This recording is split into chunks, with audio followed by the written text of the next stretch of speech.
अर्जुन उवाच अयतिः श्रद्धयोपेतो योगचलितमानसः अप्राप्य योगसंसिद्धिं कामगतिं कृष्ण गच्छति।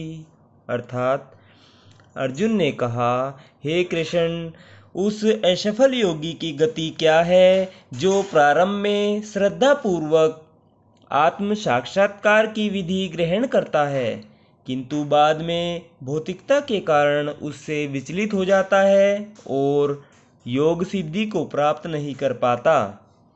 तात्पर्य जानेंगे।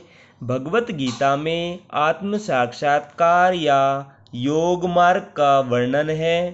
आत्म साक्षात्कार का मूलभूत नियम यह है कि जीवात्मा यह भौतिक शरीर नहीं है, अपितु इससे भिन्न है और इसका सुख शाश्वत जीवन, आनंद तथा ज्ञान में निहित है। ये शरीर तथा मन दोनों से परे है। आत्म साक्षात्कार की खोज ज्ञान द्वारा की जाती है। इसके लिए अष्टांग विधि या भक्ति योग का अभ्यास करना होता है। इनमें से प्रत्येक विधि में जीव को अपनी स्वाभाविक स्थिति, भगवान से अपने संबंध तथा उन कार्यों की अनुभूति प्राप्त करनी होती है जिनके द्वारा वह टूटी हुई श्रृंखला को जोड़ सके और कृष्ण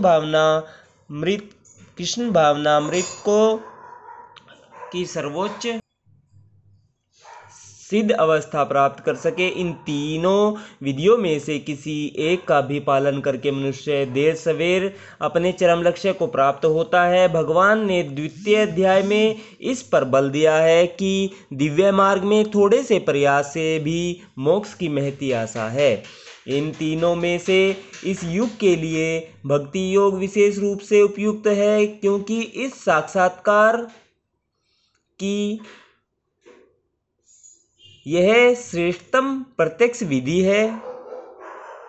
अतः अर्जुन पुनः आश्वस्त होने की दृष्टि से भगवान कृष्ण से अपने पूर्व कथन की पुष्टि करने को कहता है। भले ही कोई आत्म साक्षात्कार के मार्ग को निष्ठापूर्वक क्यों न स्वीकार करे, किंतु ज्ञान की अनुशीलन विधि तथा अष्टांग योग का अभ्यास इस युग के लिए सामान्यतया बहुत कठिन है।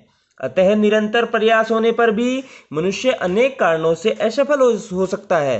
पहला कारण तो यह हो सकता है कि मनुष्य इस विधि का पालन करने में पर्याप्त सतर्क न रह पाए। दिव्य मार्ग का अनुसरण बहुत कुछ माया के ऊपर धावा बोलना जैसा है। फलतः जब भी मनुष्य माया के पास से छूटना चाहता है, तब वह विविध प्रलोभनों के द्वारा अभ्यासकर्ता को पराजित करना चाहती है। बद्धजीव पहले से प्रकृति के गुणों द्वारा मोहित रहता है और दिव्य अनुशासनों का पालन करते समय भी उसके पुनः मोहित होने की संभावना बनी रहती है।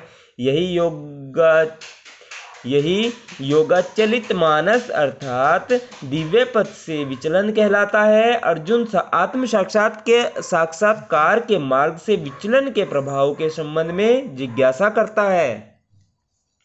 राधे राधे। सभी भक्तजनों को राधे राधे। जय श्री कृष्णा। आज हमने श्रीमद् भागवत गीता के अध्याय 6 के श्लोक नंबर 37 का आनंद लिया है। कल हम 38वें श्लोक का आनंद लेंगे।